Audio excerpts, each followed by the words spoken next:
I was going to go live. There we go. Now You were going to go live at 10 minutes too. Yeah, well, it's 10 minutes to now, but I was going to go live a minute or so ago before I saw him goofing off over there and it distracted me. Bloody children. Keep everything crazy. All right, well. So something I wanted to tell you about was the girls. Mm-hmm. They got a really cool Hot Wheels thing. And what it does is it shoots the Hot Wheels really fast onto this kind of upside down sort of track thing. It's really cool. It's also really loud, and the cars go flying everywhere. Oh, cool. Bet neighbors love that. They didn't make a complaint, which is really nice. But I'm also being careful to make sure they don't play with it for hours and hours, mostly because of my own freaking sanity. Oh yeah. Yeah, that's okay. I got a couple of things your grandma sent down that are truly lovable toys. What are they? I'm not telling you. They're really enjoyable. They're kind of cute. Oh dear. They got a button on them with a battery in it. Yay. Something that makes noise. Yep. Yeah. Grandparents are just always wreaking their vengeance upon their children and grandchildren, aren't they? That's what they do, man. That's their joy in life. That's their joy in life to do that. It's called payback. Called payback, and it is what it is. Well, we should have a little bit of fun. We'll do some little discussion on some food and cooking tonight, I think, before we get too far off the agenda. Just because. We gotta talk about a couple of different things. You're on the wrong one. You should be on episode 3. Episode 3? That's what I'm on. Oh, well, I see your icon on episode 2 in the notes. No, I'm on the same one as you, where your icon is. Oh, okay. Yeah. Oh, there you are. The saloon talk. Yeah, Tavern Talk, episode 3. You know that saying that you have written down there? Preparing for the future? Hard times make good men. Oh, good yeah. Time make, yeah. It took me like 5 minutes to try to say it out loud to get it right when I was walking with Sean the other day. Yeah. So it does kind of come out a little convoluted, but yeah. That's it's definitely the saying of the ages. It is the cycle wheel of humanity. And you go through civilizations and you can see it exactly play out. You could see it play out several times over the last 2000. Just go back 2,000 years and you'll see it play out over the last 2,000 years. So that's okay. That's where we're at in the world right now. We got a little bit. We were having a fairly entertaining discussion, which is why I was trying to pull it live a little bit. A couple minutes early was we were talking about screwing up producing creative foods. Oh. You know, your dip for one. You know. I've never heard it referred to as that. This sounds so much better than I screwed up the dip. Screwing up our creative foods. Yeah, you know, well, it is. You're being creative. You're trying to make it something a little different than the normal, and you go overboard with one spice or another, and you're just like lemon juice. Yeah, well, that's a spice of sorts. It's not a spice, but it's a flavoring. You know. Hey, I learned something interesting about lemons today. What's that? When you're hard boiling eggs, put a slice of citrus in there because it softens the eggshells. I didn't know that. Does it make them easier to peel? Yeah, I'm so going to do that next time because I hate peeling eggs because it's hard. But if they're softened, that should make it easier. One of the biggest issues when I'm making pickled eggs is I'll be going through and trying to peel the damn eggs, and I split the whole thing in half. Yeah, shred them all up. Yeah, I don't mean to. It just happens. I don't know. I figured out my secret on that. It works very well. Yeah. Are you going to share your secret? I've already shared it with you. You know, I boil the eggs. I put the eggs in cold water, add some salt, and then I boil the egg, bring the water up to a boil and let it boil for 10 minutes. And then I let it sit on the stove and cool there for 10 minutes. And then I take it to the kitchen sink and I run cold water into it for 10 minutes. And then immediately after that, I crack and peel the eggs, and the eggshells just peel right off. Yeah, I already do that, but I still have issues with like splitting them in half. Oh, I don't have the problem because I take them, I tap them, and I roll the egg on the counter, and it comes apart perfectly. It's when I'm rolling it that it like splits. You're pushing too hard. But I'm not. No, okay. If you're not pushing too hard, I have no answer for you. Well, try the citrus thing. Let me know how it works. I will. It may be cool. It may not. I have no idea what's going to happen. But it does. Wait, sound you're like not omnipotent? On what? Omnipotent? Well, I like to think I am, but they keep telling me I'm not.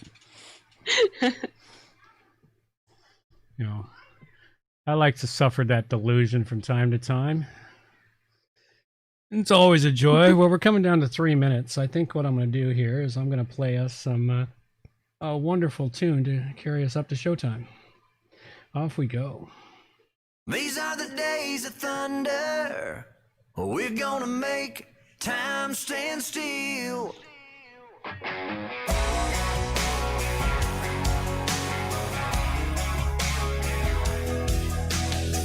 A quarter after midnight, and I'm watching the wall.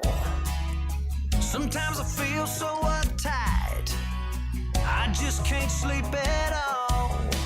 Every day doing the same old thing, we're losing time. The weekend comes, we gotta have some fun and rewind. These are the days of thunder. We're gonna make time stand still. We gotta feel the hunger, hanging over the edge just to taste the thrill.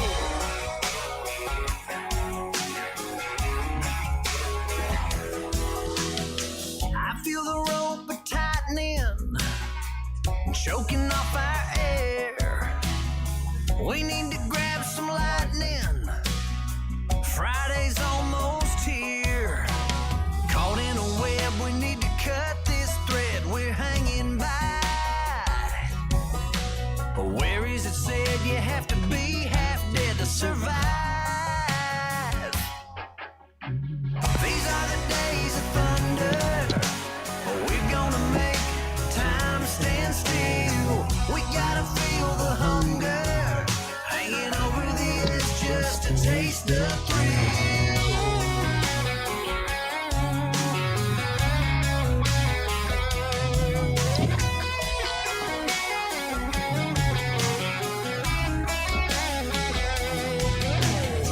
These are the days of thunder. We're gonna make time stand still. We gotta feel the hunger, hanging over the edge just to taste the thrill. These are the days of thunder. We're gonna make time stand still. We gotta feel the hunger, hanging over the edge just to taste the thrill.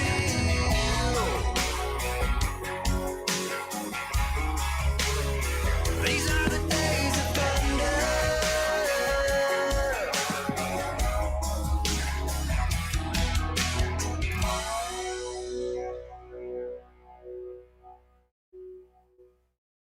That is such a cool song.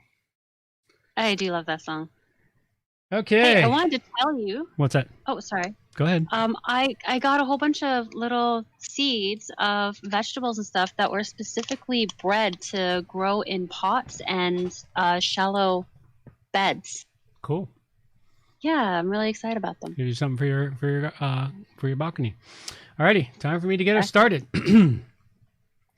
Well, good morning, good afternoon, or good evening, wherever you happen to be hiding out there on the globe today. Coming to you direct from the brewery overlooking beautiful Victoria, British Columbia, Canada. This is Talking Shit at the Tavern with John Overall and Amber Overall. And we are here tonight to just talk shit at the tavern. Grab yourself a drink, pour yourself a big slew of whatever you're going to pound down, and join us here. Be sure to take out a couple minutes and leave comments for us. If you happen to catch us live, join us in the chat. We would love to hear from you. We want trolls. We really need trolls.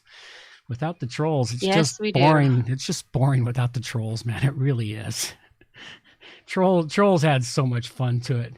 At any rate, this is a show. This is episode number 3 of the Rogues Tavern Talk, and it's saloon talk or whatever it wants to be.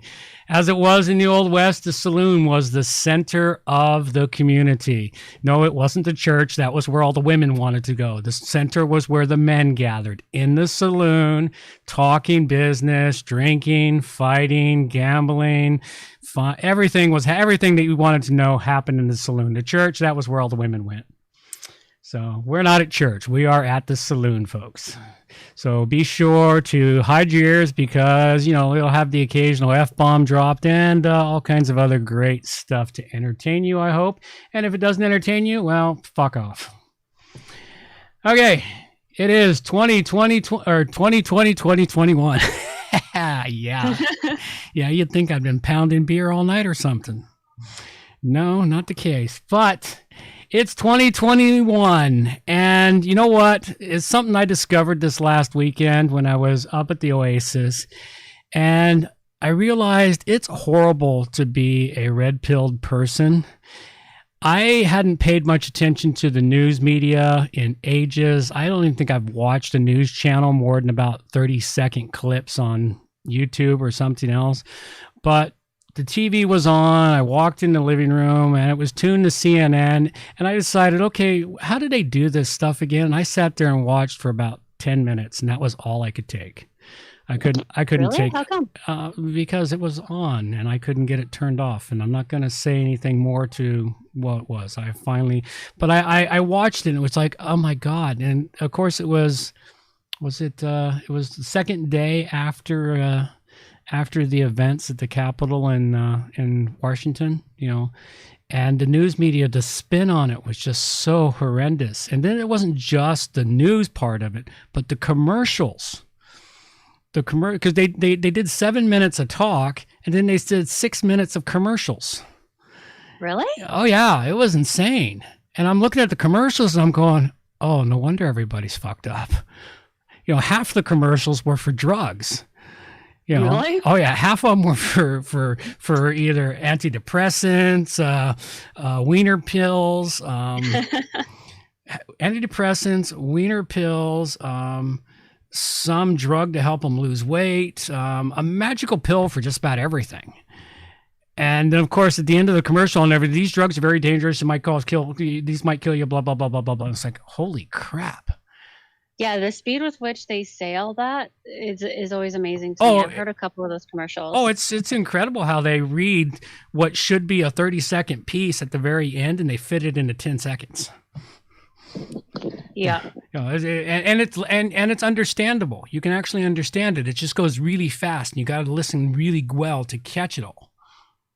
I was actually saying, why couldn't you handle watching it for more than 10 minutes? What were they saying? Like, what kind of spin were they putting? Oh, they were just putting the spin on. They were putting the spin on that it was a bunch of insurgents that Trump had gone after and asked for a coup. And I can't remember all the other terms they put out there. I've heard them, and it's like, yeah, I saw his speech. I listened to him, and it's like, no, you guys have been twisting his words for 4 years, and it's like, oh God. And then I thought about, and this is something I forgot to do. I forgot to acknowledge the No Agenda show. I always like to acknowledge them at the top of the show for their inspiration of ideas, their stolen sound clips, their ideas, all of that great stuff. And squirrel. There we go. So at any rate, I give great credence to the No Agenda show for their ability to watch hours of that crap.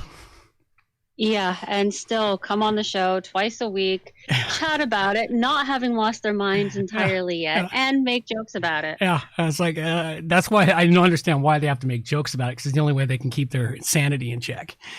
Yeah. So yeah, it's just insane. So at any rate, that's enough of that right off the top. That was the fun stuff. Let's move on to talk a little bit about food. We had a little bit of a brief talk before this show about the joys of creative cooking and how your creativity can sometimes get out of hand. And yeah, don't add too much lemon to stuff. Never add too much lemon. But the thing is, it's like that's the only way you can create unique recipes that are yours and yours alone.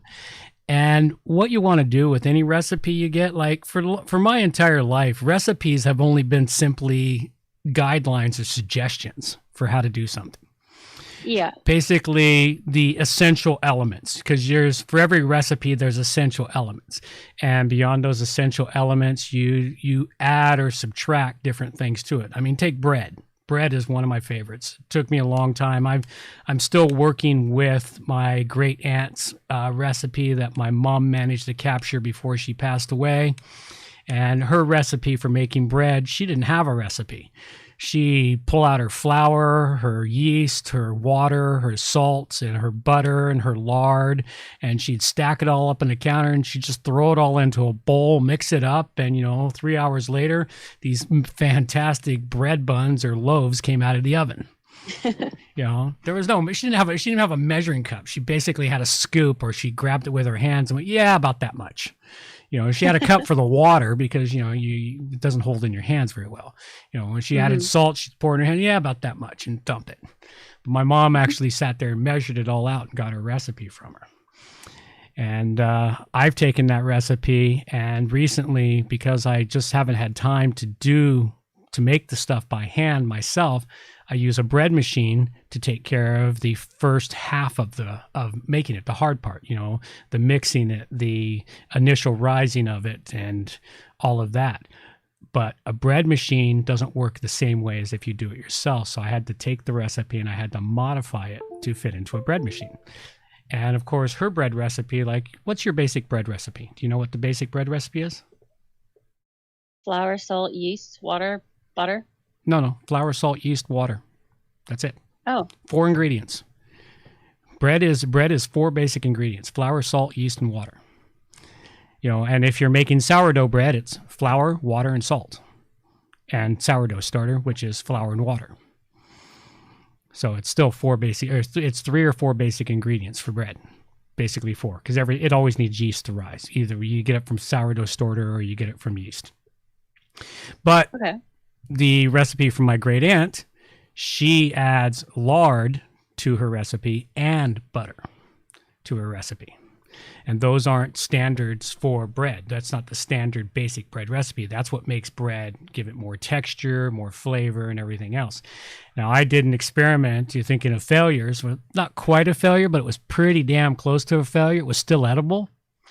I was experimenting. I had some extra butter I needed to get rid of, and it was way too much butter I used for kneading the bread dough. And it ended up way too buttery. And it caused the bread to go stale faster when I was done with it. It didn't last nearly as long. So I've learned to scale back, and I've learned that it only needs a little bit of butter, not a lot of butter, to do what I wanted to do. Because I've been experimenting with that. Okay, well, I know how much is too much now, how much is too little. And so I've been working that back and forth. And that's the thing about recipes, is it's the same thing. That's how I figured out my recipe for sourdough. I took several different recipes I found online, experimented with them, made the first couple of them were almost complete failures. They were still edible, but they weren't risen very high. And I kept experimenting on how much to do of everything until I came up with a excellent recipe for sourdough, which of course can be found at theroguestavern.com/recipes. So, and what was the one I was working on? And then I needed sourdough crackers. Do you know there's almost 0 sourdough cracker recipes online? Really? Yeah. I figured that would have been like a normal thing, considering that there's always a bit of sourdough that you got to deal with. Mm-hmm.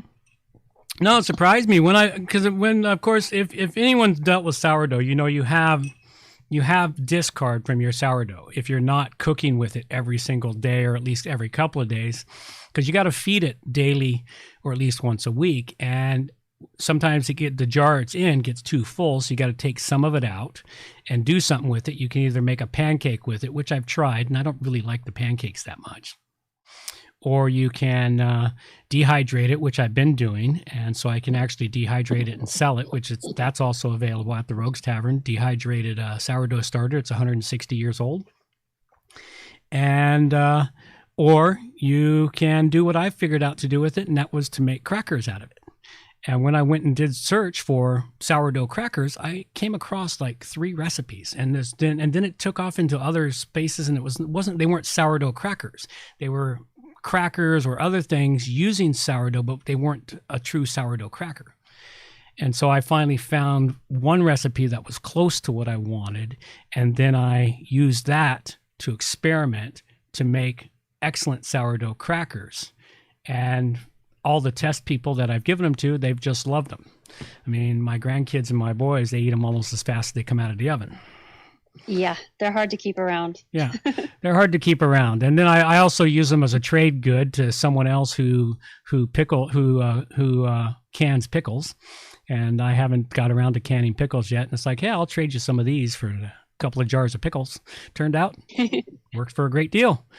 So yeah, it's all about experimenting, food and creating recipes. For some reason, my scale died, and then my sourdough died shortly after. I tried to keep it alive, but without the scale, I had the wrong measurements. Yeah, well, that's the thing. It just died. Oh, you choked it. Is what happened. I did. Well, it sucked. I was so upset. I can give you I can give you a batch of the dehydrated, and you can learn how to dehydrate it, rehydrate it, and get it started again. Bring it back to life. There we go. I can try that. First, I need to get a damn scale that won't die on me. Yeah. 2 scales I bought that had died. First one was like $5. Okay, that one died. I get it. Mm-hmm. Second one was $20. I figured that one would last. Apparently not. It just, for some reason, the scales come into this house and they die some kind of horrible death where even changing the battery and punching them doesn't work. Oh, well, the punching part I can imagine, but the changing the battery I've tried everything else. Oh, okay. I don't know what it is about my house. My house does not like scales. Our bathroom scales survived. Mm-hmm. Well, use your bathroom scale. It doesn't measure that small. Oh, it doesn't measure into grams? Oh, okay.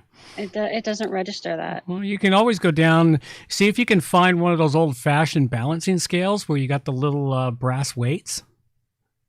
Hey, that's an idea. That would actually you can't break work out really well. You can't break one of those, and you don't have to worry about ever replacing a battery, and it'll work when the grid goes down completely. You know, I need old-fashioned things like this because I kill everything else electronic. It seems when the EMP hits, you'll still have a scale, and the rest of us won't. Because I don't have one of those. I really want one because it would just be a cool thing to have, you know. Or I want one of these. I almost got one from Used Victoria. I was looking up scales there to buy a used one, and they had an old-fashioned manual scale that weighed in grams from like a grocery store, but it was a countertop one, not the hanging ones you find in a grocery store, but a countertop one. Yeah. Oh, cool. They had one on there for like $30 or something. Why didn't you grab it? And it was too big for me to bring home. It would have taken up too much space on my counter, and I don't have a lot of space in my apartment for storing stuff as it is. That's why you put it away when you're not using it. But you didn't understand what I just said. There's not a lot of space for storing shit in my apartment. Oh, I thought you said not a lot of space for using shit. Oh no, counters. I can make space to use something and then store it away, but I have I'm almost completely out of storage space. I need to start building more shelves in my apartment, man. When I move out of here, I'll spend an entire day just plugging all the holes in the wall so it can be painted. I've put up so many shelves. If you come across one again, pick it up. I'll pay you back. Okay, I'll keep an eye out for it. But yeah, those old-fashioned scales, because they still work, and while you couldn't use them for trade, it would still work for your kitchen stuff. It really would. At least maybe then I'd stop killing the damn the stuff that you keep giving me. I think that's like 2 batches of sourdough you've given me that I've killed. Yeah, well, I'll give you a dried batch. You can't kill that until you try to bring it back to life. That's true. And I can like make a little tiny bit of it rather than, having a whole large amount to start with. Or do you need a large amount to start with? No, this one here, it starts as a little tiny bit. I mean, that's what I was supposed to do. Let me share my screen with you so you can see me live time here. Let's do this. Share screen. And that one. There you go. There you go. Okay, so yeah, up on the website now, I've got the rehydrating sourdough starter recipe. The sourdough, the dehydrated sourdough is not, it's in the store, but it's not available for purchase yet. Until I've got all my products in there, I'm not going to make any of the products available for purchase. But that's a good idea. It starts with the dehydration. It's 24 grams of starter, and then it has to start with 36 grams of water. And it starts with that. And then what happens is you mix that together. You put the water into it. It comes in a mason jar already. When I sell it, it comes already in a mason jar ready to go. All you have to do is take out the desiccant silica gel, pour the water in, and then let it sit. It takes about 3 hours to get that little bit fully rehydrated, because you got to put the water in, stir it, leave it sit for an hour, come back, stir it again so that you can get further into the dehydrated chunk, come back an hour later. After 3 hours, it's fully rehydrated, and it's pretty soupy. It needs to be pretty soupy to begin with. But once it's fully hydrated, then you have to add 33 grams of flour and 33 grams of water to it. And you got to stir that well and then let that sit overnight. It's a little teeny bit, and initially it doesn't seem like it's growing or come to life.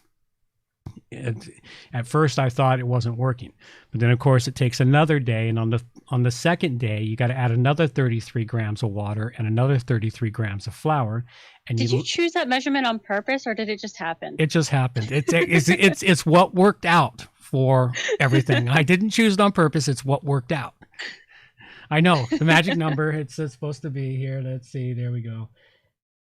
33. That's the magic number. I know. 33 is everywhere, man. I give up. It's everywhere. Just bring it on in and just accept it. Our new overlords are here.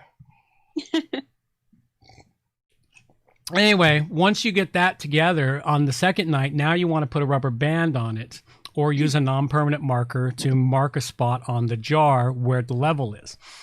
The next morning, you will have seen a little teeny tiny bit of movement. Not much, just a fraction above the rubber band or the marker, which tells you it's alive, and you also see bubbles in there because, of course, you're reactivating the lactobacillia in there, the bacteria, the natural yeasts that are in it.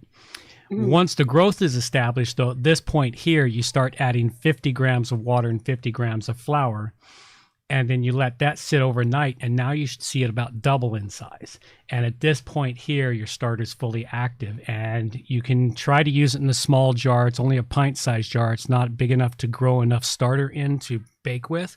You have to move it to a larger jar. And then for making sourdough, you need to move it into at least a quart-sized jar. And once you get it in there, then you add 100 grams of flour, 100 grams of salt. Go follow the other recipes I've got for making the sourdough, and then you're good to go.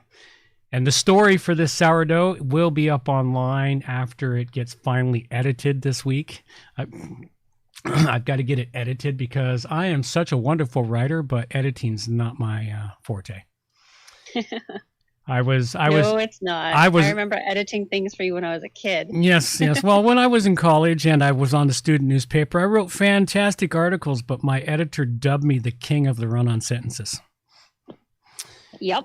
I am fantastic with run-on sentences. Also, you're very creative in the way you spell things sometimes. It's called lexdesclia.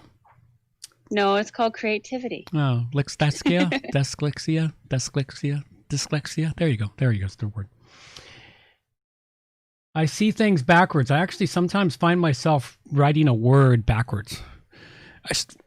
I start with the right letters, then I start with the right letter, and I invert all the other letters for some reason. Yeah, it's the same thing Ivy does. It drives me mental. It's like, if it wasn't for spell check, I'd be screwed. And even spell check doesn't get them all because sometimes it's actually a word, but it's not the word it was supposed to be. Yeah, Ivy has the same problem. You have to like go to a doctor and have specialized tests in order to be shown as a dyslexic now. Yeah, I'm not going to do that. I'm just going to accept the fact that I have this problem. You know, it used to be that teachers would notice you have dyslexia, and it was okay for the teachers to go, "Oh, you have dyslexia. No problem. I'll write down your file. People will be aware. We'll try to help you with that." Mm-hmm. Now, if teachers do that, they get in deep trouble. And I was told by Ivy's teacher that if she has dyslexia, I need to take her to the doctor and get her actually tested, because otherwise they're just going to assume she doesn't have dyslexia, mm-hmm. even though they can see it. And it's just that hurt my brain. Yeah, well, that's because everything has to have, the systems we have today, they need more systems to create the systems. Well, it's not that just are broken. It's because we've done away with all the other normal jobs in the world. We got to create more systems. It was said to me once about 15 years ago, basically what we've moved to doing in our systems here, especially in North America, because we did away with so much manufacturing and other jobs, we moved to service jobs of doing laundry. We're washing each other's laundry all the time, and you can only wash each other's laundry so long before the system breaks. And so they have to keep creating new jobs. Well, no, you're not allowed to wash their pants anymore. They got to go take the pants to a special place to wash the pants, and the socks must go to another place. And then you got to bring them back here so they can be dried, because they can't be dried in these other places. But they got to be dried here. Oh, I understand now. Okay. So they keep, because they have to break it out into more and more fine-tuned to give someone else another job. Someone else needs a job, mm-hmm. so we got to create a job for them. This job didn't exist; it's not needed, but we need a job, so let's create a job here. And that's what the systems have done. They've gone sideways because of that. Yeah, that sounds about right. And the whole systems are broken, and I don't know if they'll ever be fixed short of a cataclysmic event on the planet. And we really don't want that to happen. We could possibly come out of this tailspin we're in. A pilot might appear that suddenly knows how to grab it and fly it just before it goes smack dab into the ocean, hitting the ocean like it was a flat piece of concrete. But I'm not. My hopes aren't overly high about that. The last few pilots who have done that have been canceled. Yes, I know. By the cancel culture. I know. Cancel culture is really a horrible thing right now because people don't want to do it. People like their delusions. Which is weird to me. I've always been one to think that truth, no matter how hard, is the best way to go. Well, yeah, but that's you. That's not the vast majority. The vast majority don't want their truth broken. The best example of it in the world was The Matrix. The Matrix captured it perfectly. They captured it. Until they got to 2 and then 3. And I don't even want to talk about 2 and 3. Those were them pandering.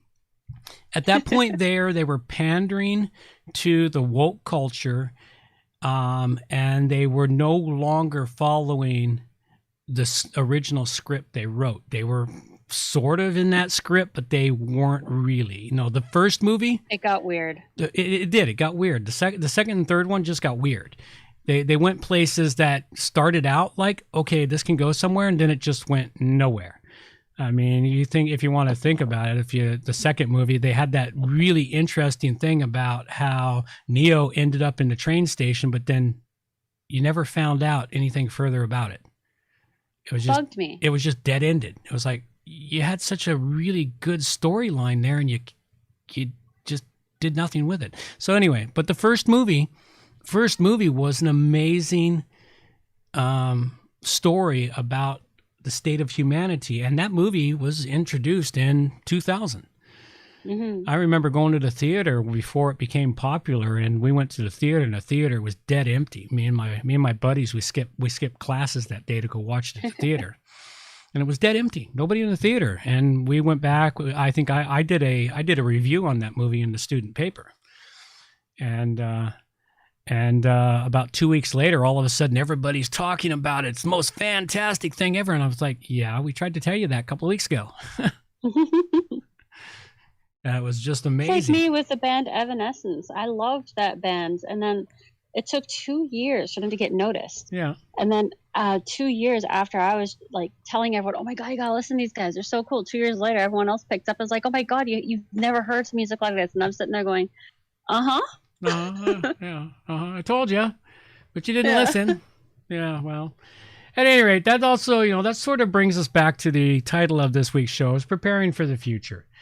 And before we dive any further into that one there, I want to recite this one thing that I've heard time and again for the last few years, and it's becoming more and more prominent now.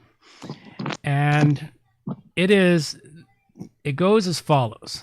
The trials we're under right now, we are faced with, goes with this: hard times make good men make good times make soft men make hard times. The stage we are in right now, folks, unfortunately, is the fourth one. We have had a shitload of soft men for the last 30 years, and it's making hard times. And we are about to go into the hard times to create good men again, which is unfortunate. It's too bad we can't find that balance. So, because I want to talk about some of the things the show talking about when we talk about the cooking and the prep and the other things. We'll bring forth more stuff, more information will start to appear on the website about it. But you need to be prepared, people. We've got changes coming in the planet over the next 20 years that not nobody, but very few people are prepared or preparing for. And it falls into the grand solar minimum. If you don't know what that is, just go check out Agenda 2030. The Ice Age farmer, you'll be able to find him on all alt tech, because you mean Adapt 2030. Adapt 2030 and the Ice Age farmer. Didn't I say Adapt? You said Agenda 20. You said Agenda. Oh, sorry, not Agenda. Adapt 2030. Well, Agenda 2030 is what you want to go check out if you want to find out what the elites are planning. Because Agenda 2030 is an actual thing. So you might want to check that out. But yeah, Adapt 2030. Sorry, Adapt 2030. And because he puts out some good stuff, though I was a little disappointed in some of his stuff the last couple of days. He put out some stuff that was faked, and I don't know if he realized it when he put it out. And he doesn't correct himself. He put out some fake stuff, unfortunately, and I don't think he realized it. I haven't even noticed the past couple of times, although I've been following his one of his most recent threads of the old pictures. Mm-hmm. Oh yeah, the old pictures are amazing. Yeah, pretty interesting. I've never really thought about it. Mm-hmm. Yeah, about these buildings. And the thing that confuses me about it, though, he's got some really great theories, but I just don't know about those theories on it. We'll cover those another time. All right. So at any rate, we want to help you prepare, and you'll want to prepare. If you've got space, if you didn't get it started last year, you need to get it started this year. You need to get your garden started. You have to get it started because you're going to have to depend on yourself for a lot of your food. You won't be able to depend on the grocery stores as much anymore. You won't be able to depend on anything else. And there's going to be shortages, and the price of stuff, there'll still be food in the grocery stores, but it's going to be way expensive. I've already noticed just in this last year, anywhere from a 10 to a 20% increase in the cost of everything. Yeah, I read an article stating that we can expect our grocery bill to go up $700 by the end of this year, just in Canada alone. Yeah, I wouldn't doubt it. My last shopping trip to the store was $50 more than it was the time before, and I'm only going to the store now about once every 2 or 3 weeks. Well, I went to the grocery store to get a bunch of veggies because that's what I go for most often. I'm used to spending $25 to $35. Yeah. I spent $55 for the regular amount of veggies that I get this time around. Yeah, well, you got to remember how much crop loss there was, and almost all our veggies come from California. Yeah. Okay, how much crop loss there was in California this past year? Well, even just getting the local stuff, it's still way expensive. There's no local stuff this time of year. It's middle of winter. Well, there is local stuff for certain things. Like what? There's the bushels of apples that have been in storage. Oh, well, apples. Yeah, okay. There's the potatoes, there's the onions, there's the things that have been in storage, and they are local. Like local in my mind means within Canada, not necessarily in BC or on the island. Yeah, well, think about this. Local is just this country. The stuff that's pulling from storage. Think about how many farmers had to plow under their potato and onion crops this year because they couldn't get them to market. I know. And now we're pulling stuff out of storage that's not supposed to come out until next year, and there's a whole bunch of it just feels wrong. Yeah, and then there's corn shortages and other stuff, and that won't show up until the spring. That's when that's going to show up. Even the futures, the futures for crops on everything, the prices is going up dramatically right now. So you have to prepare yourself, folks. If you aren't growing your own crops, if you haven't learned how to can goods and store stuff long-term, dehydrate it, whatever, you need to start now. It's never too late to start. And the sooner you start, the more money you will save in the process. It's like I saved quite a bit this year just on I didn't get a big harvest last year from my garden, but I got a harvest and I managed to can and preserve and store a fair chunk of it. I've just recently used up the last of my garlic. I'm down to my last couple of onions. I'm having to buy store onions now, unfortunately. My potatoes, I'm down to my last couple of potatoes, so I'm using store potatoes. It's like I made it through from August till now. That's what, August, September, October, November, December. I've made it 5 months. Not bad. And there's still 3 months left in the 2 months left in the winter. February, March 21st. Okay, almost 3 months left in the winter, and then we won't see the first crops the first edible stuff won't start arriving till late May, early June. So I'm kind of stuck. I didn't have a full year, but I still offset a fair chunk. So this is what you need to do, and it's definitely needed to be done. And something that everyone needs to keep in mind is you're gonna bloody well screw up. Oh yeah. And don't be afraid to screw up. Be aware you're gonna screw up quite a few times before you get it right. Kind of like me and the starter, man. I keep killing that stuff. Yeah. Well, that's it. Look at the videos. Go follow the videos at the Rogues Tavern, and go look at the videos from the Oasis. And I don't have them separated out on this website. I got to do that. But go look at the videos. There's over 60 videos. I documented my build out of the Oasis from it being nothing but a big patch of grass with a swing set in it and a couple of old garden beds to now it has 11 garden beds, it's got 13 beds total, 11 of them for growing crops, 2 of them are dedicated to berries. And then the other things I've been adding this year, my greenhouse and other stuff to it for producing better crops and better harvest next year. I planted things in the wrong spot, which will happen in your first year. You'll plant stuff, think, oh, this is the right spot for it in the yard. And it turns out, oh, it's too much sun, not enough sun. You have to learn what your particular yard's microclimate is. Because everywhere you plant, there's a microclimate.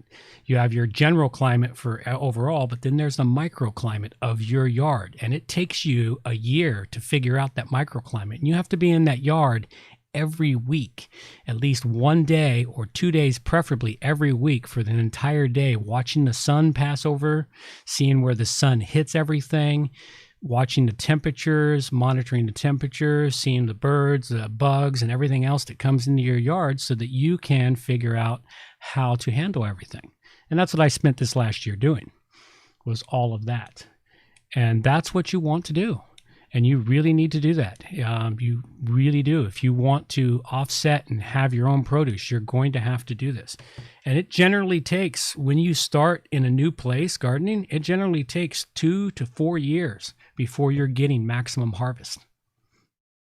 Hey, maybe you could help me document me turning my balcony into a little oasis over this next year. Well, I have to figure out a day for you to work and bring the camera over and then start filming it. Yes, because your camera's way better than mine. Yeah, well, I've got the camera I started with still. You can have that one. Hey, there we go. And it still works. It produces okay videos. I mean, my first 50 or so videos were done with that camera until I had enough money to be able to afford a decent high-end camera. Yeah, but I'm going to be shuffling my videos over to you to put up on Rogues Tavern. So okay. Well, what kind of video do you want? Well, it's got to be a 1080p video. They have to be edited, and they have to be edited and compressed and ready for YouTube. Okay. I'm not sure how to do that. I'll figure it out. Oh, if you got Adobe software, the Adobe software suite comes with the Adobe Premiere, which is what I use for editing the videos. I don't even know if I have that on my computer. I haven't looked. Well, you'll find out. So at any rate, there's that stuff there, folks. Check out the urban farming videos. The other thing you might want to learn, if you can, is learn how to hunt if you don't already know how to hunt, because eventually meat is starting to go up in price, and you're going to want to try and supply your own meat, which I tried this year, but unfortunately I didn't get any. So I'm stuck buying meat again for another year to a hunting season next year. And next year's hunting season, I'm going to get myself a deer, maybe 2. If I get 2 deer, I will have gotten my year's supply of meat for my family. Yes, you will. And that's all it would take is 2 deer, because you don't need to eat a lot of meat, but you want meat for your protein. We do not want bug protein here. No bugs here. I am not eating bugs. Only if I'm starving. If I'm starving, I will eat bugs, but only until I get a snare set to grab a rabbit or a squirrel or a raccoon. Yep. I'll eat a freaking raccoon before I'll eat bugs. Oh, but you can shoot raccoons all throughout the year, so that's a bonus. Oh, that's true. I can go hunting for raccoons year round, and I can take up to 10 a day. Yeah. I guess they're a real problem. So it's like raccoons. I'll never, if I go hunting raccoons and I find out where they're at, I'll never starve for meat just by raccoons. The other thing you can do is, you could always raise your own meat by getting rabbits. Rabbits, they produce like rabbits. And while there's such a thing, did you know you can starve eating rabbits? See, I've heard that from you and Sean both, but I haven't found any evidence of it when I go searching for it. Oh, then you need to go searching further, because I actually heard about it, but I didn't really believe it. And then I ran across a video on how to raise rabbits. There's really some really great videos on YouTube on how to raise rabbits and what to do. And the person in the video was talking about how you can starve on rabbit, trying to eat rabbit. But that's only if that's all you're eating is rabbit meat. It's like, say it's the middle of winter time and you have no fresh vegetables or you have nothing else to put in a pot but rabbit. The problem with rabbit is it's such lean meat. It provides protein, but it doesn't provide ultra high calories. It's a very low calorie meat. It's so lean that the calories are not enough for you to survive on long term. Sean will be happy to hear that. He finally gets to say, "I told you so" to me. Yeah, well, there you go. He gets to say, "I told you so." But yeah, and that's the reason why you just can't survive on rabbit alone. You have to have something else to put in a pot with the rabbit. You need roots, you need greens, you need vegetables, you need something else to go in the pot besides the rabbit. Oh, here's a strange thing that I read in a couple places, but I haven't really substantiated it. Mm-hmm. If you get the right stones and you boil them in your soups and stuff, then you actually absorb the minerals into the water, and it helps to keep you healthy. I imagine so. Have you substantiated that at all? No, I haven't. I haven't substantiated it or come across it, but it does sound possible. Mm-hmm. It sounds plausible, but I don't know. I mean, stone soup. There is such a thing as stone soup being done during starvation times. And that is where I came across that and started researching it. I wasn't able to research it for long, though. So, you got to remember. One of the lovely things about where we live is starting in about February, middle of February, our first greens pop up across the yards. Yeah, it's great. Yeah, the dandelions, those are super highly nutritious. They're not terrible. Not well. If you cook them right, they're kind of like cooking kale or some other things. If you clean them and cook them right, that's what they are. Okay. They're not overly flavorful, so you add some herbs to it. Hopefully, you've still got some salt kicking around the house and some pepper or some other dried herbs that you might have preserved from the year before, and you flavor them up. The best way for eating dandelions is mixing them in a salad. But that's one thing we've got here on the island. And the beautiful thing about the island here is all winter long, our forest is full of food. We will never starve here on the island as long as we can get to the forest, because there's barks that we can eat. There's winter plants that produce sometimes that have berries on them. There's roots that are still in the ground, that you can collect and eat. If you had a little foresight in the fall, you could have collected up a crap load of acorns from the ground. There's pine cones. Pine nuts are edible. There's a lot of stuff here that is edible. We'd never truly starve if you go out to the forest and do a little foraging. You might be really thin, but you won't starve. Which is always a good thing. Yes. The biggest problem with doing that, though, is you got to weigh. One of the biggest things people think about, they forget to think about, is how many calories does it take to collect something versus how many calories that food is going to provide you. Which is why you need to collect enough to last a week when you go out collecting. Yes, you have to collect enough to provide you with more than enough calories. It's like hunting. You have to make sure you bring enough meat in that's going to provide you more calories than it cost you to go get. Mm-hmm. And that's the thing is, a lot of people don't think about how many calories it takes to do something, to do a particular task, versus how many calories you're getting out of the food you're collecting or eating. Yeah, it's not really something we have to think about these days. It's not really stuck in our heads. Well, it hasn't been a problem for our society since about 1940. When was the end of World War II? Was 1945. So it hasn't been a problem with our society since about 1947.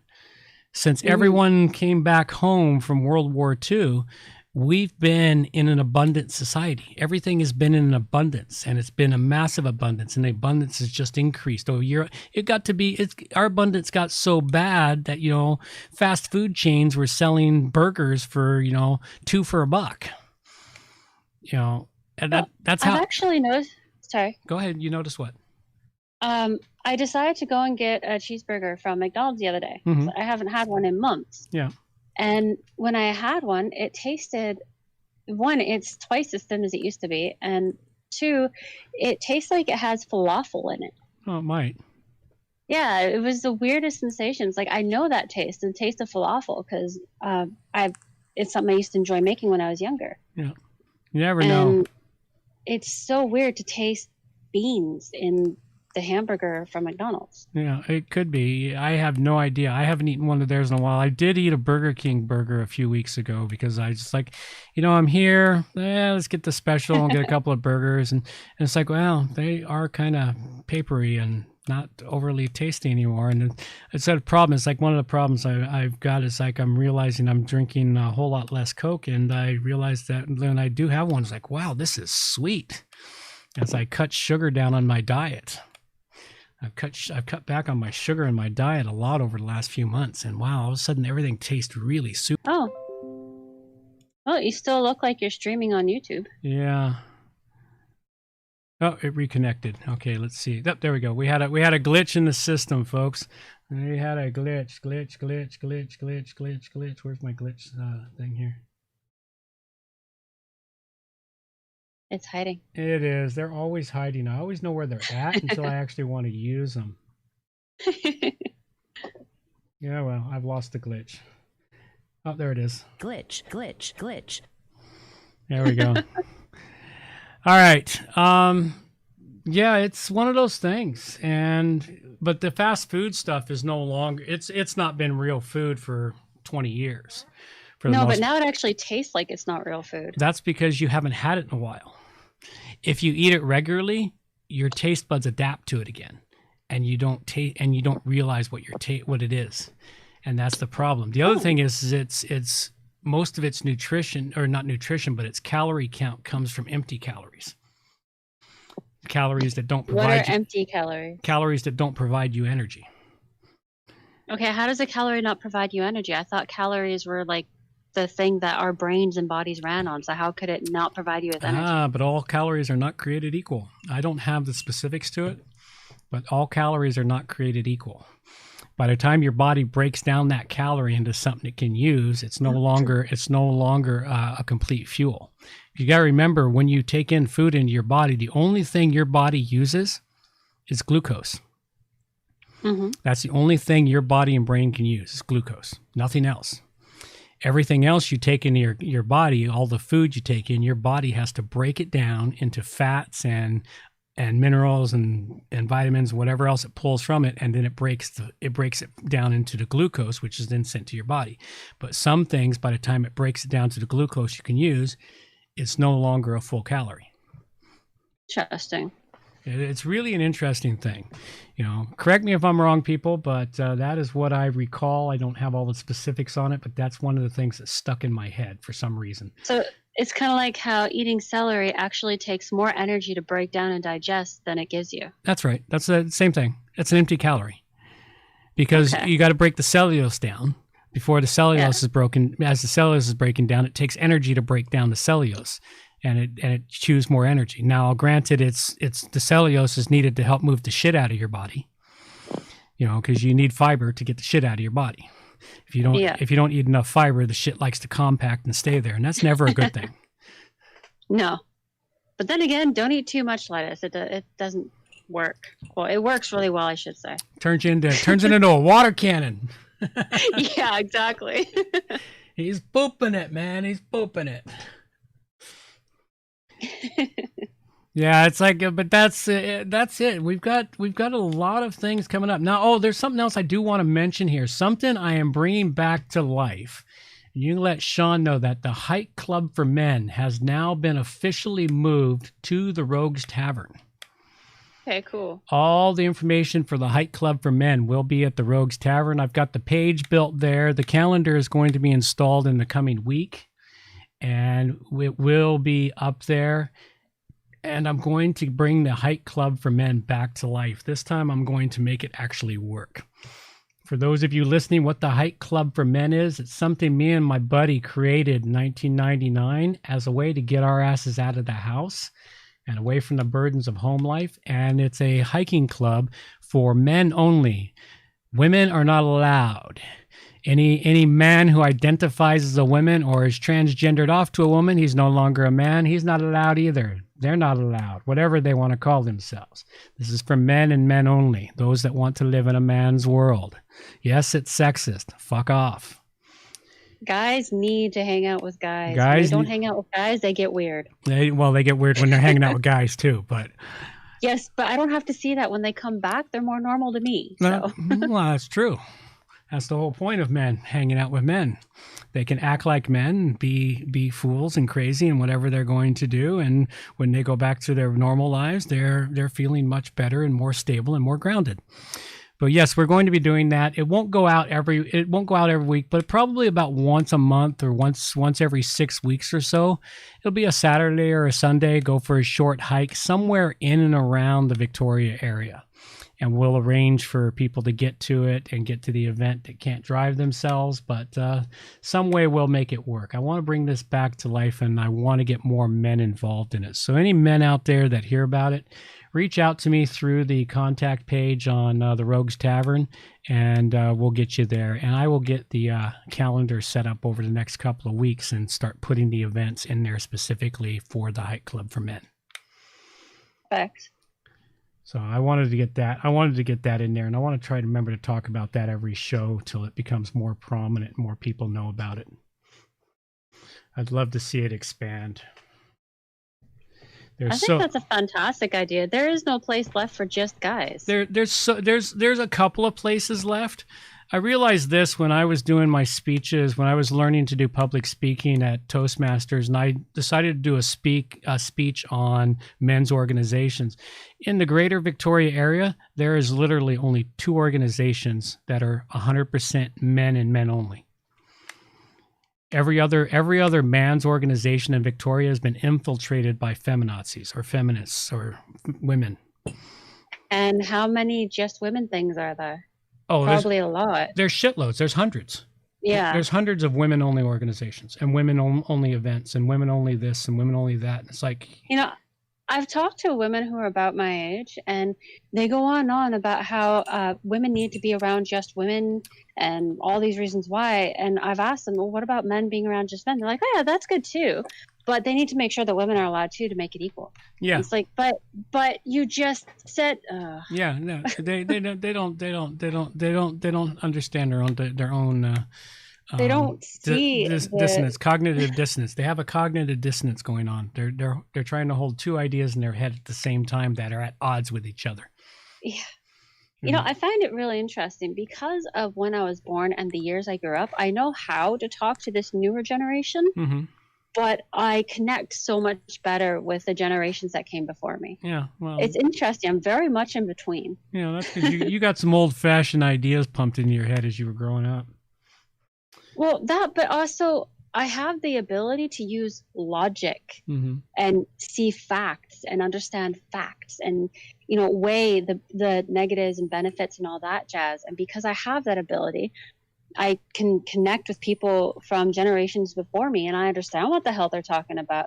The newer generation, I don't get where their logic is coming from, but I've learned how to talk to them in order to have a conversation and get them to see my way of things, at least a quarter of the time. Yeah, well, that's the way they work.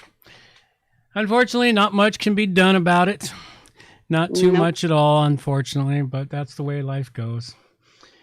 So what else do we got? I've got all kinds of stuff in here. We didn't even touch on half the stuff. I'll keep moving stuff forward show to show and we'll just pile it on. Who knows? The show may expand from the hour I intended it to be. You know, if I'm feeling good that evening, I may let it go longer. You know, it won't get published till the next day because I don't want to stay up till midnight getting it all edited and ready for publish. But if you watch it on YouTube, you'll be able to watch it live or be able to watch the replay relatively shortly thereafter. I don't imagine we'll be amongst the great purge of 2021 on YouTube because we're not known. Oh, it's not just we're not known. They've got algorithms searching for certain words. We're not a threat. We're not a threat, and it's not the main topic of conversation. All the stuff that's going on, we just touch on the news and make comments on it here and there. It's not a main thing, so I don't imagine we'll get purged too soon. But just in case it happens, I'm downloading each live show, and I'm going to start putting all this stuff up on my BitChute channel. Good. You have a BitChute channel. I've had a BitChute channel for 1.5 years, 2 years. I've just done nothing with it. I put one video up there, and that's all I've done. You know, I've just not been. I don't like to. It takes a while to get videos uploaded to begin with. This isn't how I make a living. You know, all the people that moved their stuff to alt tech, they needed to because they made their living off of their channels, and so they needed to get their audience to follow them to alt tech because they knew they were getting purged. Like Computing Forever, I've been watching him for 10 years, and he finally got canceled on YouTube this week. He got canceled during the Great Purge of 2021 a couple of days ago. You know, so and he knew it was coming. That's why 1.5 years ago, 2 years ago, he started. Actually, no, it was longer than that. It was about the time Milo Yiannopoulos came along. He started moving all his stuff to alt tech and started duplicating there. He stayed on YouTube because that was where his primary audience was, but he got most of his audience moved over to the alt tech channels, and that alt tech is going to grow dramatically over the next year. It's big tech is determined to kill themselves for some reason. I don't know why. Have you heard of CloutHub? CloutHub, that's a new one. Don't know what that is. CloutHub, it's a new Facebook, man. And it is pretty awesome. I've got an account on CloutHub. I was checking it out the other night.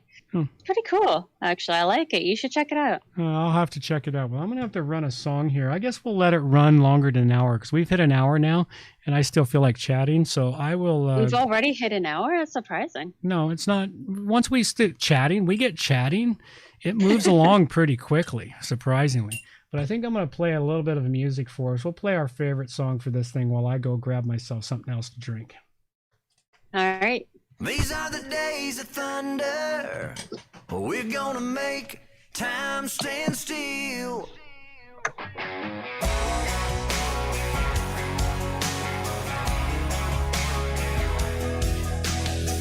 A quarter after midnight, and I'm watching the wall.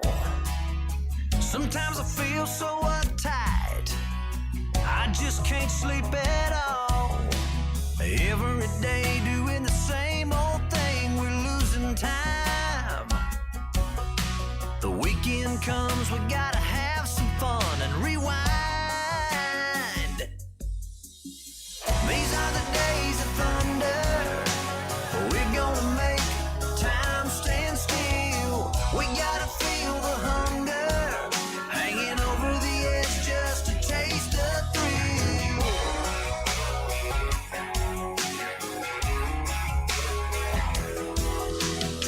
I feel the rope tightening, choking off our air.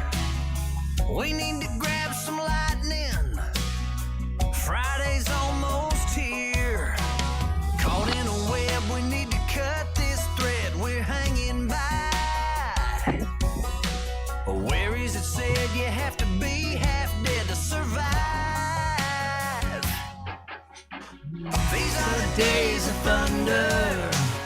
We're gonna make time stand still. We gotta feel the hunger, hanging over the edge just to taste the thrill.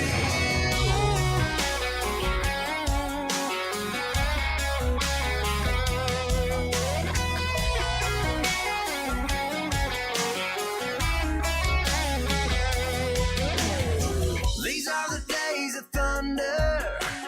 We're gonna make time stand still. We gotta feel the hunger, hanging over the edge just to taste the thrill. These are the days of thunder. We're gonna make time stand still. We gotta feel the hunger, hanging over the edge just to taste the thrill.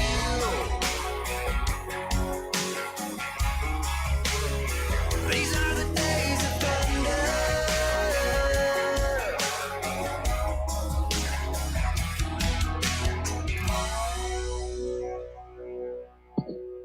I like the slideshow. Yeah.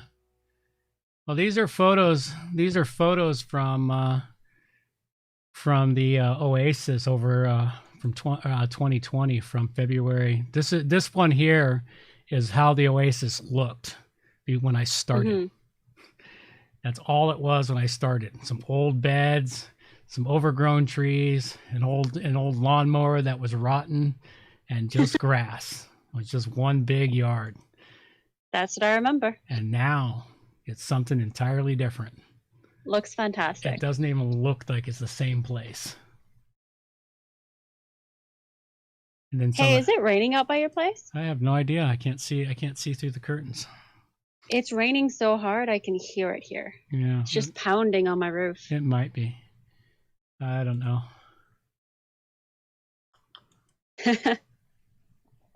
Nice pipe. Yep. It's a great pipe. You know, I love when clouds do that. It always reminds me of the beach. That's the harp. When the tide is way out. If you like conspiracy theories, that's the harp. That's harp clouds. The harp. Harp clouds. The harp. Okay, explain this. Harp weather system. The weather system controlled by HARP. It's the U.S. military controlling the weather using a weather machine. And when the HARP system goes out, it creates those kind of clouds. At least that's the conspiracy theory. I have no proof of this. I just have conspiracy theory on that one. Well, there is documentation of people who were able to control the weather with some kind of mixture of chemicals and whatnot, letting it up into the clouds way back in like the 1800s. So it's not too surprising that there would be an entire company controlling the weather at this point. Where did my pipe packer go? Oh, there it is. Thinking of pipes. I think I might actually like a little bit of a pipe right now. So yeah, but the photos here, the photo galleries, I'm slowly building out the photo galleries better and better the way they should be on the site. Before I just sort of thrown together a few things, nothing exciting, but this is to showcase the stuff, and I'll put them up there by year, by month, by events. I've got some hunting photos to come out. Really great dinner photos. That was a really nice dinner that night. Steak and potatoes and fresh veggies from the Oasis. You know, fire pit. You know, just daisies. No, those were not daisies. That's That's echinacea. Oh, looks like daisies. Those Those are the white echinacea flowers. Echinacea comes in many different colors. There's the foundation for the greenhouse before it was built. Kid working in the yard. The greenhouse as it was being finished. There's a colored echinacea. I love that. Colored echinaceas. Yeah, it's good use for an old toilet. Better than taking it to the landfill. Frogs enjoying themselves in the snow from Christmas. There you go. There's a nice harvest from the oasis this year. That is. That was only about one tenth of the harvest I got. It looks pretty. Mm-hmm. Sure was tasty too. I've got to find ways to make it so that my herbs and green onions and stuff can grow better, because I got to keep those things inside just because the wind we get is way too much for them outside. They'll blow away. Yeah, that's the problem with pots. Yeah, I need to figure out a way to help them grow inside, because the only place that gets the right sun is my kitchen and living room window. Yeah. I don't like having my living room window open because, well, the curtains open in my living room because that window doesn't hold any freaking heat. So all my curtains are always closed. Yeah. My windows hold no heat. Like, there's always a breeze coming in from under my kitchen door that leads outside to the balcony, and in around the edges of my window, or maybe through my window. I'm not even sure how that works. There's so many places where we lose heat all the time. It really sucks when we lose power, because a house gets so cold. Yeah, if it's not insulated, it'll do that. Create all kinds of problems with lack of insulation. Yeah. The seals on the bathroom windows, they were gone like 4 years ago. I've told the landlord, but nothing that they need to do about that. Yeah. Oh, here's a really interesting article. This one. Oh. Oops. What the hell happened here? There we go. Okay. This is a really interesting article. This is a good website to go to. It's called askaprepper.com. I get their newsletter, so I catch a lot of their articles, and they've got a lot of really great stuff for preparation, survival knowledge, cooking. They even go back to some recipes. Like, they had an article out a couple of days ago, which is recipes from the Great Depression of the 1930s. Which we may be headed back to that sort of things. But anyway, this is a good article on how to understand the signals that animals give out just before a natural disaster strikes. And a natural disaster can be, like a major storm or an earthquake, or if you're in the areas for tidal waves, a tsunami, or anything like that coming in. Only two things I know about animals and natural disasters. Right before a major earthquake, you'll see about 20 different missing animal posters go up within the 2 weeks leading up to it. And right before, I can't remember what it is, you'll see your animals trying to climb the walls. Yeah. I can't remember if that's an earthquake too, though. Probably an earthquake. There's animals sense it, because what they sense is before the earthquake strikes, the earth is already starting to send out vibrations, and it sends out a high frequency that agitates them. And that's how the animals know it's coming. And that's what happens here. The earth sends out natural signals that humans, we used to be able to detect them, but we've been civilized so long, we can't pick them up anymore, or not easily. We just assume that it's traffic or the plane or just our imagination. So we're not prepared for them anymore, but the animals do. It talks about, one of the big ones, like, birds and bees. Bees are a big one. If especially, it's really good in the summer, because I was paying attention in the summer so I knew when rain was coming, as I noticed the bees would disappear from the garden. The bees would just all vanish about 8 hours or so before a major rainstorm came in. Oh, wow. That's cool. Well, they can't fly in the rain. Yeah. But so they know when the rain's coming, so they know to get their asses home. So yeah, it's really kind of interesting. So I've been trying to pay attention to it, and for a long time I've gotten pretty accurate at detecting when a major storm, not your regular rainstorm or a pounding rainstorm like you're having, but a major blowout storm that we get here on the island, that brings us in the 80, 90 mile an hour winds, is coming, because there's a big field across from my apartment, and the seagulls go piling in there and hunker their asses down. And it's been a fairly accurate predictor of when a major storm was coming for me. And there's a lot of different animals that you can do. And if the more animals you have around you, the more you pay attention to what they do and how they act. And then you see what kind of events follow their actions.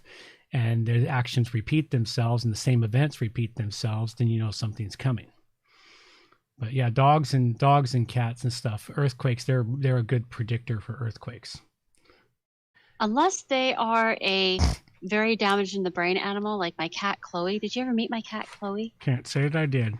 She was the one that talked at the wall and ran into the wall regularly. There was something wrong with that cat. Yes, that's obviously something wrong with that cat. Couldn't tell you what. So yeah, these are the things you can do, folks. You want to pay attention to them. See, we've got a couple of other things like crazy weather. This is another interesting article, even if it did come from Mashable. It's about catastrophic climate change, and it's talking about the polar vortex, which has changed this year because, of course, the jet stream is all messed up right now due to the grand solar minimum messing with our geomagnetic system of the Earth, which is going to be more entertaining at 2024-25 when we square up with the gas giants of our solar system, which are squaring up to create their own magnetic fields. There's actually an interesting factor in that. My daughter found this out doing a project for school. If our sun wasn't in a solar minimum right now, we'd actually be in a lot worse trouble, because the magnetic north and south pole, they actually create that bubble around us, right? Yeah. And if the sun weren't in a solar minimum right now, the solar I can't even think of the words, but when the sun flashes out and reaches for us, solar flares. Yes, thank you. The electromagnetics of the solar flares would do significant damage to all of our electronics. Not just that, it would actually burn through our atmosphere. Oh, there's that and problem it too. Would essentially destroy our atmosphere entirely. Cook us, man. Cook us. Our own sun will cook us. So it's actually a good thing that we're in a solar minimum right now for that. Yeah. So, of course, that's done for us, it's because, we're on the wet coast here. It's kept us a little warmer, but those on the East Coast, a lot colder. And this is just creating all kinds of problems on the Earth right now. So this is a really good article to read and find a bit more information about. What I find amazing is that they still say that it's climate change causing, it's just that it's still getting warmer. Yeah, I find that amazing. It's like it's getting warmer and warmer, but our freezing time for the polar ice actually started much earlier this year. But it's getting warmer. It's getting warmer, and it's still man-made. Man has created all these problems. Yeah, of course, because the 4,000-year cycle has nothing to do with it. No, and the fact that yes, we can impact our environment. I've no doubt about that. We are really good at polluting our environment, but it cleans up really fast. My best proof of that is how fast it can clean up, especially if we give it a hand in cleaning up ourselves, is what occurred here in Victoria. Oh, the river? The gorge waterway. Yeah. It's not a river. It's an inlet. It's a natural ocean inlet. Oh, okay. I always see it as a river. It's because it's long enough to be a river, but it's not a river. It's a natural inlet that's about 4 kilometers long. Yeah. And it feels like a river at times. But I remember it myself in the 70s as a kid. It was so polluted, we weren't allowed to swim. We weren't allowed to swim in it. It had trashed cars, bicycles, all kinds of garbage and stuff. But in the 80s, they managed to get people together to clean it up. Now, the other problem it had is all the houses that were parked upon the gorge waterway and the ones behind it were on septic systems, and that septic fields drained into the gorge. Ooh. So it caused that pollution too. So what eventually happened was they put in the sewer pipes, created a sewage system, put all the homes on proper sewage system, sent the sewage system out into the deep ocean, which is the best place for it, aside from a sewage treatment plant. And then they cleaned up the gorge waterway. Within 5 years, the water was clear. Within 10 years, the herring returned, and other fish and other things returned to the gorge waterway. And that's because we cleaned it up, and nature just went, okay, you got rid of most of the garbage, we'll take care of the rest. Nature will clean it up. Nature will always clean up the mess we leave behind because it really doesn't care. It might take it a decade or several decades or even 100 years, but eventually it'll just wipe out whatever humans have done. The earth really gives two shits about us humans. It really doesn't care. Well, according to ice cores taken, there was a hell of a lot more carbon in our atmosphere back when the dinosaurs roamed than there is now. And they're going on about how it's the carbon in the air that's destroying the atmosphere, and it just doesn't quite match up with the facts. No, and of course there's more carbon in the air during the last ice age than there is now. Yeah. Just doesn't quite match up. And CO2, you need CO2 for plants. Plants need CO2. Yeah. That's when there's so much CO2 in the air. That's why the Earth was so lush during the reign of the dinosaurs, because of the high CO2 concentration. It's like, if you don't believe me about CO2, go check out a greenhouse, a professional greenhouse operation, and ask them if they pump CO2 into their greenhouse. And they'll tell you, yes, we do. We pump CO2 into our greenhouses so the plants will grow faster and better. Yeah. Because plants need CO2 to grow. Yeah. They should really choose some different facts to go with that aren't so easily disproven. I know, but that doesn't matter. What's the newest one? Oh, Greta Thunberg is no longer going to be the spokeshole for the new age of climate change. I thought it was Thunberg. Thunberg. I don't care. I don't pronounce it correctly. I don't really care. Is there a reason why she's not going to be the newest spokesperson, or? She's being replaced. She's too old. She's 18 now. She's aged out of the system. Oh, jeez. She's aged out, man. She's no longer cute. They can't put her in pigtails anymore. She's starting to look like a woman. That's true. Unfortunately. No. Got to keep those pervs happy. Yeah, got to keep the pervs happy, but you got to keep it looking young and innocent, because it's all about the children. Yep. You gotta get that soundtrack too. Won't somebody think of the children? Somebody think of the children. I do have that, but I don't think I have it in here right now. Well, of course not. It's because I mentioned it. Nope, I don't have that one. I know I have the clip. I just don't have it. I just don't have it in my soundboard right now. You need like a bigger screen or something for your soundboard. No, what I need to do is I need to organize everything. I thought you did organize it for the new year. I did, but I organized it for the other show. I didn't organize it for this show. I need to buy the next level of this program so I can add more than one soundboard. I only have one soundboard because I only paid for. It wasn't that it was cheap at the time. I didn't have any money when I bought it. Well, because I bought this soundboard like 8 years ago when I had no money. Now I have money to spend on programs, and so I've got to upgrade the program so that I can put multiple soundboards in here. I can label a soundboard for WP plugins. I can label a soundboard for the Tavern Talk. I can label a soundboard that says random, no agenda clips, and I can just flip through the soundboards to figure out which one I need. That'll be useful. Yeah, that would be quite helpful and useful.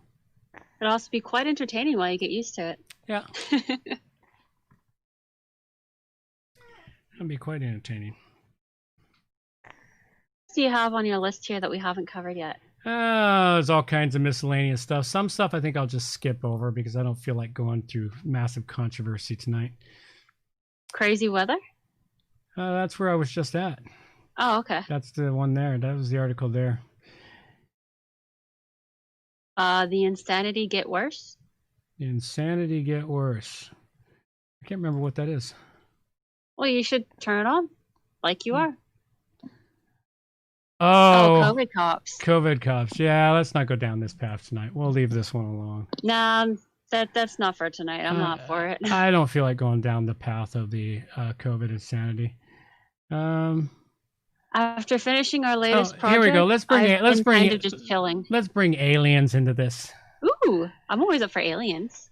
Harvard's top astronomer believes that aliens tried to contact us in 2017. That doesn't surprise me. Yeah, he's talking about there was a object, the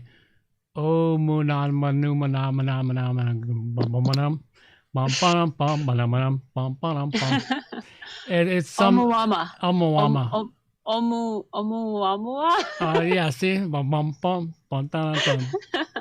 it passed by the Earth, and it wasn't a comet, but rather alien technology.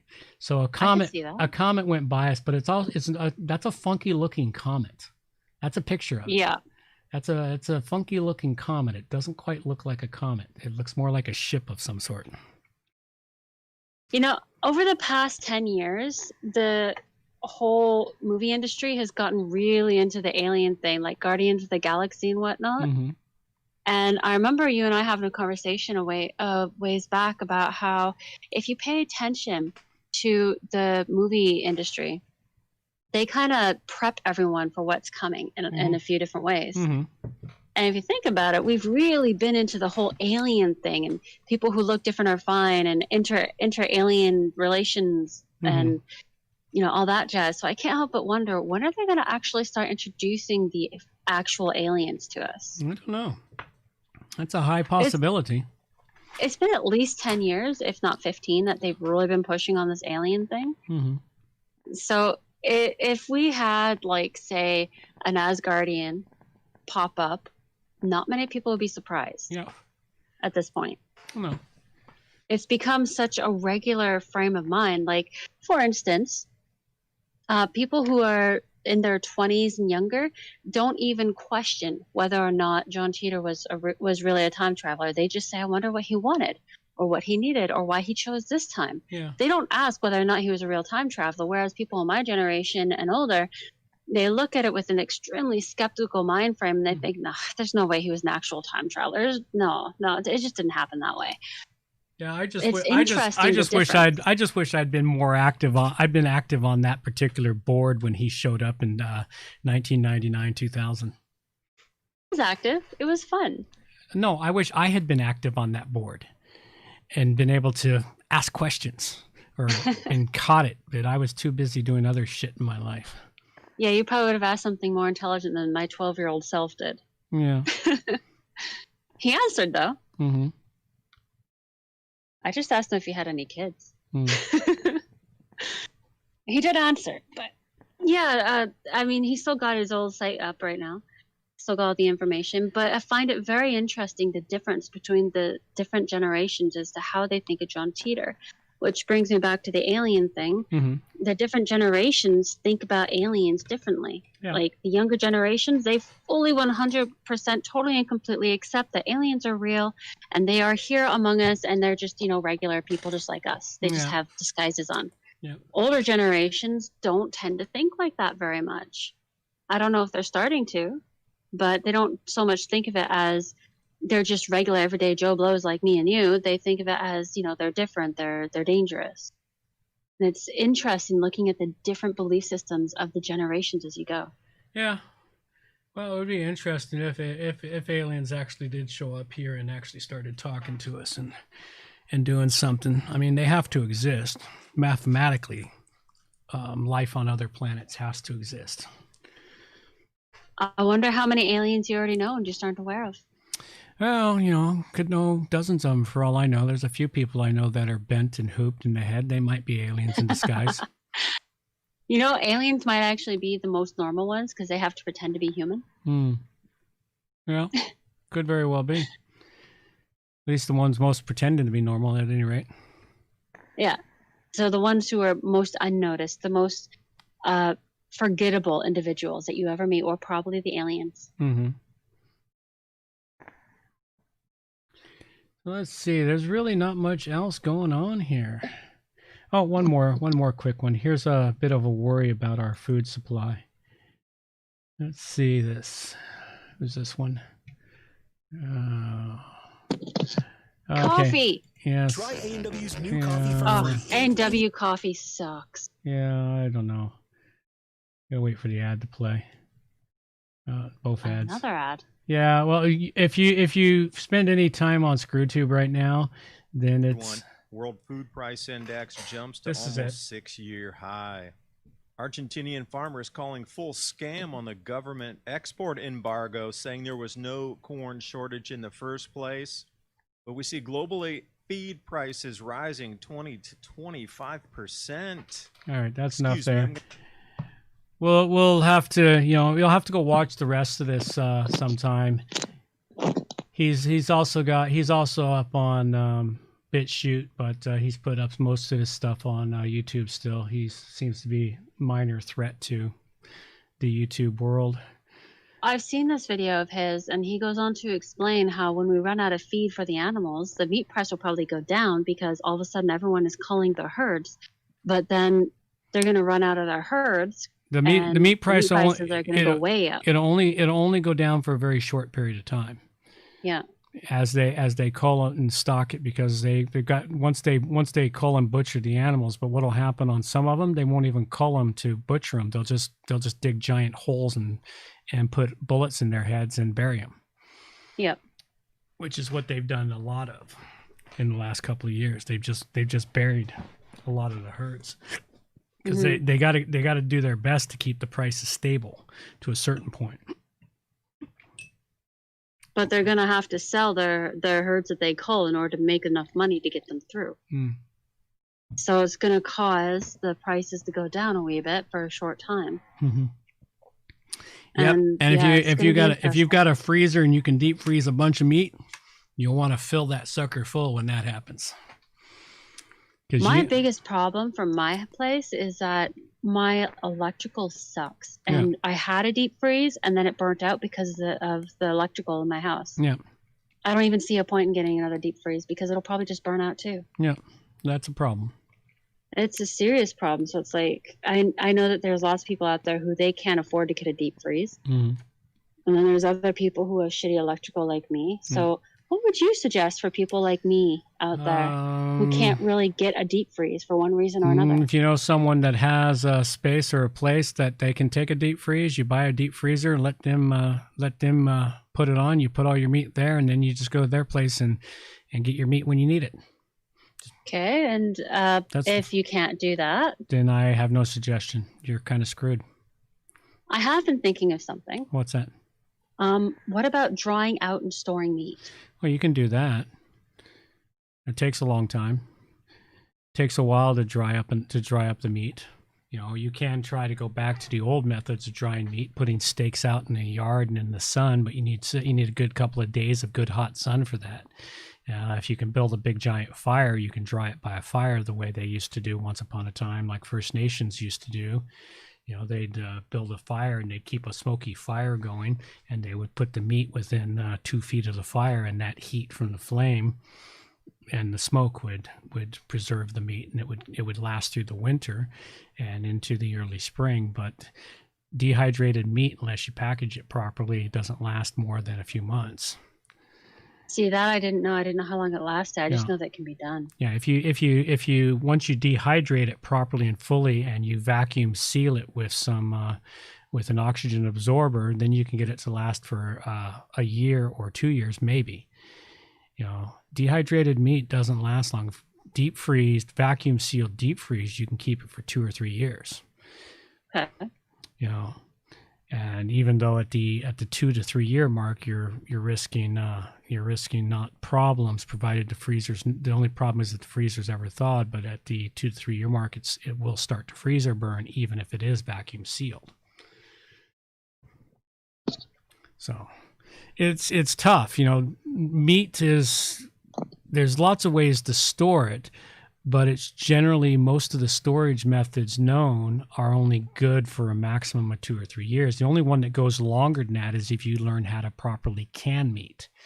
And canning meat is a really high risk process, and you got to do it very, very well. Otherwise, you risk botulism. Well, I've got a recipe for like the original corned beef recipe, or spam, the original spam recipe. Which, from what I understand, original spam was very different from the spam that you buy now. No, probably. I recall eating spam a lot as a kid. Yeah, if you've eaten it in the last 5 years, you probably won't recognize the flavor. Doesn't taste like spam. Yeah, well. I remember it's just spam from when I was a kid versus now it tastes way different. One of the recipes that I came across is pectin, I believe it's called, where you dry out the meat, ground it down, and then you melt some fat, some actual just fat, and you mix it with like berries and other things and molasses and honey, and you throw it all together and let it dry. And then you've got these like amazing power bars, pretty much, and you can store those for up to 5 to 10 years when packaged appropriately. Yeah, vacuum seal them. Seal them with oxygen absorbers. You can probably store them for 5 years. But yeah, storing meat is a really tough one to store for extended storage. Even home canned goods are tough to go for beyond. Safety wise, you've got to consider the safety wise and what you can process it at. So it's really hard. It's like just what I've learned this year of it. I still haven't even done pressure canning. And pressure canning is something that's going to take me a good day to learn. And then of course, after I've canned it, then I have to nerve myself to eat my own food and go making sure I haven't poisoned myself. Because it's like, it's so easy to do, but it was such a common thing for not even hundreds of years, but for a couple hundred years, canning food was common once they figured out the canning process. And it was really super common up until about the late 70s. The late 70s was when canning quit. Like I remember my mom, she never canned food, preserves and stuff. She made jams, but I remember her making homemade yogurts. She'd make homemade yogurts and other things. And my grandma would can stuff. So, and there are skills. It's like even learning how to regular water bath can, like canning up tomatoes and my salsa. It's like I opened up one of my jars of salsa the other night, and it's like, oh wow! And I looked at the date. I canned it back in August, and it was like tasted just as good as when I made it in August. But of course I'm opening it, it's like, yep, smells good, looks good. Okay, eat it. You'll find out real soon if you poisoned yourself. But it turns out I didn't, so I did it right. Yeah, I don't really know much about canning, only what I've learned from you. But I've been looking at different recipes because I know that I'm not going to be able to store any kind of meat long term in a deep freeze or anything like that. My electrical just won't handle it. Yeah, well, there is a way to do it. There is a way to preserve meat by canning meat. It's like but you have to use a pressure canner for it because you have to get the temperature really high to can it. The thing that's hardest for us to do, a lot of people, even myself, to do is we've been used to pretty food. Okay. Pretty food? Yeah. Pretty food. Oh, you mean like the perfect apples and the perfect tomatoes? And when you open canned goods, it's pretty. Okay? It's like when you open the canned goods I made, it's not so pretty. I think it looks tasty, but that's just me. But it's not as pretty as the stuff that you get, the canned goods you buy in the store. That's true. And when you can beans and other things, it doesn't look the colors a little different than the stuff you buy in the store, where they add colors and stuff to it to make it look pretty. Make it look more appetizing. Make it look more appetizing. And that's the thing that's happened, is we've been trained for the more appetizing, appealing food. So when we can it ourselves, it doesn't look as appetizing, while it still tastes as good, if not better. It's that visual. It's that visual cue. And that was one of the cues we as humans evolved to determine whether our food was good or not, was visual cues. Does it look bad? Does it look like it's got spots on it or other things on it? And it's something I've had to untrain myself on over the last couple of years. I realized I had a real problem with pretty food. And so I've had to untrain myself. And that's what I've been doing with canning my own stuff and then eating my own canned goods and everything, because it's not as pretty. And I wonder if I managed to untrain myself by screwing up so many recipes that looked like, well, it didn't look like food, but it tasted great. Could be you already untrained yourself. But yeah, and that's the thing is like, but I do know, like, I have friends of mine that can chili and other things, and those need to be high pressure can. They've given me some, and in the past I've opened them up and I looked, it's like, and I had a tough time eating them, and even though they tasted good, but the last time they did it, it's like, okay, and I just ate them. It's like, wow, they're good, and I just didn't pay attention to the color. I just trusted that it was done right and safely. And that's the thing I have to do when I can because when you can meats and other things, it's not going to look pretty when you take it out of the jar to eat it. It won't look pretty. Nope. It'll probably look like something that climbed out of a sewer. Yeah, it looked like a big blob, but once you start eating it, it'll just taste fantastic, and the pretty won't matter anymore. But it's getting past the pretty, or the lack of pretty. Yep, I can understand that. The first time that I started making my recipes, and the first time I tried to make hash browns. Mm-hmm. I was using fresh potatoes. I had no idea what to do. I grated them up and tried to cook them, and it turned into this green mush. Yeah, you got to rinse them. Yeah, I did rinse them. I didn't rinse them once I grated them. Yeah, you got to rinse them once you grate them. I didn't know that the first time. Yeah. It didn't tell me to do that in the directions. Yeah. So I ended up making this green mush. Tasted fantastic. Yeah. But it was so hard to get past the look of that green mush and eat it. That's because, but yeah, that's the thing is we're so used to it. But as we have to get back to this way of living and preparing and storing our own foods that we've grown and prepared, we have to untrain ourselves from these canned goods. But the canned goods you make at home, if you've done all the processes right, they will last for 5 to 10 years on the shelf, provided you've stored them in a darkened cupboard away from sunlight, and you haven't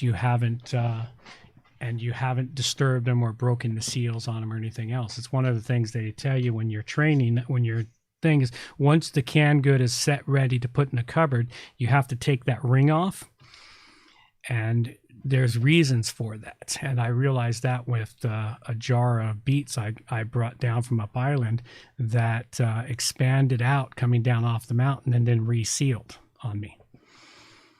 And this is something that can happen to your canned goods. It's like, and if you got a ring on there, you'll never know it expanded out, broke the seal, and then resealed itself. But that breaking of the seal allowed oxygen to get in there, and possibly bacteria and other things to get in there, thereby contaminating the food. I know one of the canned goods you gave me, the seal popped, and it took me a little bit to realize that the seal popped, and then there was like black stuff around it, and that's what caught my eye was the black stuff. And then I poked the top and it moved. And that's the thing, and it does happen. Sometimes the seal doesn't stay sealed, and that's why you store them without the ring on them, so that if the seal pops, the moment you move the jar, that seal shifts on you, and you know it's popped, and you know you do not dare eat that food. You just dump it.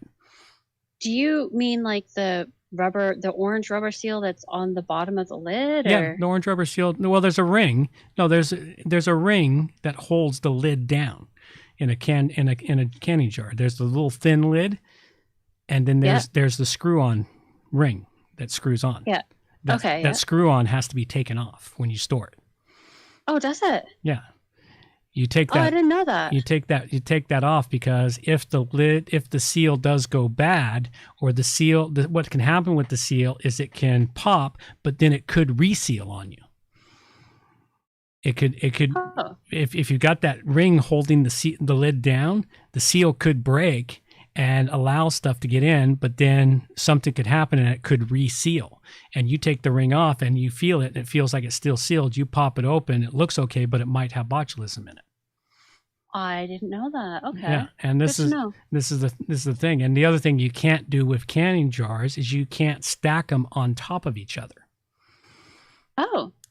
Because that actually makes sense now that I'm thinking about it. Yeah. You can't stack them on top of each other. You got to stack each one on its own separate shelf, which is why when you see videos of people with their canning jar, you'll see the shelves all very precisely fit the jar, and the next shelf precisely fits the jar, and the only spacing in between is the shelf for each jar. And I used to wonder why they did that, and as I've learned more and more, that's why it's done, is to keep from stacking the jars on top of each other, because when you stack a jar on top of each other, again, it can cause the seal to reseal when it shouldn't reseal if the seal breaks. Huh. So that makes sense. Yeah, and it's just making sure, and in any canning process, they say there's a small percentage of what you do that for some reason the jar didn't seal correctly when it was done. Any number of things went wrong, and that seal breaks on you while it's in storage. And that's why you check the seal before you try to open it. You make sure that it was really good, and you sort of look through the jar and make sure there's nothing you can see that's odd in there. And then, of course, the first thing you do is once you take it off, you have a good smell to see if it smells right. Yeah, that makes sense. Huh. So yeah, but of course, it's the difference in between whether you're doing high acid foods such as tomatoes and other things, which very small chance of getting problems with them, versus low acid foods such as beans or meat or other things. Other vegetables like corn and green beans and other things are low acid foods, which have to be pressure canned so that they can be brought to a high enough temperature to kill all the bacteria in the jar so it can be stored properly. So yeah, anyway, canning, it's quite interesting as I've learned it, and I'll be doing more of it in the coming year, and I'll be moving on to pressure canning. I'm going to attempt to make myself a big batch of chili and then pressure can some chili. And I like your chili and your salsa. Yeah, well, the salsa is great. It's like and salsa is a high acid food, so. Well, I'm starting to fade. Yep, it's that time. Let's wrap it up. It's been an hour and a half. We got an hour and a half into the show. We let it go. All right, everyone. Let's wrap this up. I'm going to run us right out of here with our theme song for the show, and then we'll just call it quits after that. Let's close her out. These are the days of thunder. We're gonna make time stand still.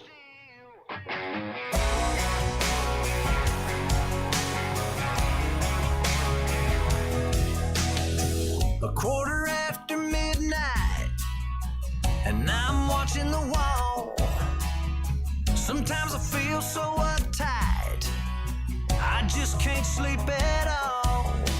Every day doing the same old thing, we're losing time. The weekend comes, we gotta have some fun and rewind. These are the days of thunder. We're gonna make time stand still. We gotta feel the hunger, hanging over the edge just to taste the thrill.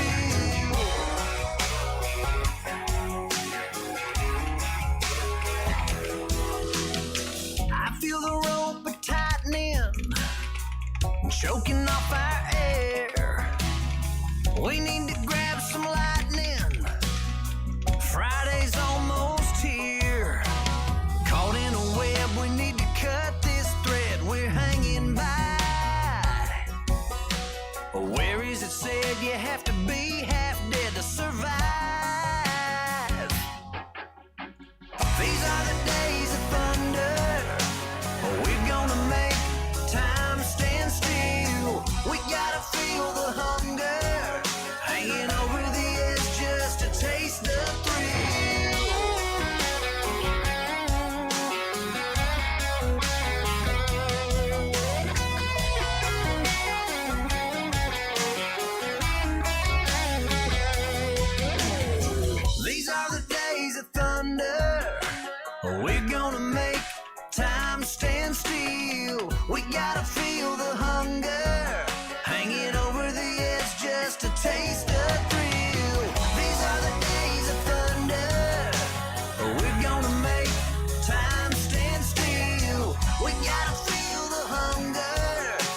hanging over the edge just to taste the thrill.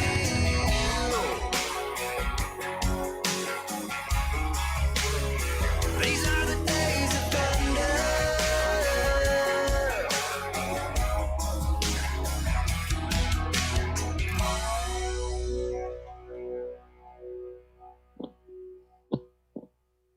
And that's it, folks. That's all I got for you. Take care. Bye-bye. Take care. All right. Stream's done. That was a good show, kid. Nice and easy.